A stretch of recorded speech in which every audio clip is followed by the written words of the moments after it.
ஜெபம் செய்வோம்.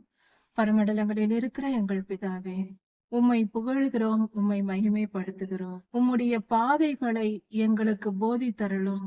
நீர் நல்லவர், நீர் வல்லவர், எங்களை காப்பாற்றுகிற தேவனாய் இருக்கிறீர். எங்கள் குரலை கேட்கவும், எங்களை பார்க்கவும், எங்களோடு பேசவும் நீர் சித்தம் கொண்டிருக்கிறீர். அது எங்கள் பாக்கியம். கர்த்தாவே, எங்களுக்கு உம்முடைய கட்டளைகளில் நடக்கிற அந்த ஞானத்தையும் உணர்வையும் எங்களுக்கு தந்தருளும். ஆலோசனையையும் பலனையும் எங்களுக்கு தந்தருளும். அறிவையும் உமக்கு பயப்படுகிற பயத்தையும் எங்களுக்கு தந்தருளும். கர்த்தருடைய ஆவியானவரே, எங்களுக்குள் வந்து எங்களை ஆளுகை செய்யும். உம்முடைய 7 ஆவிகளாலும் எங்களை நிரப்பி எங்களை காத்தருளும். எல்லா துதிகன மகிமையும் உமக்கே உண்டாவதாக.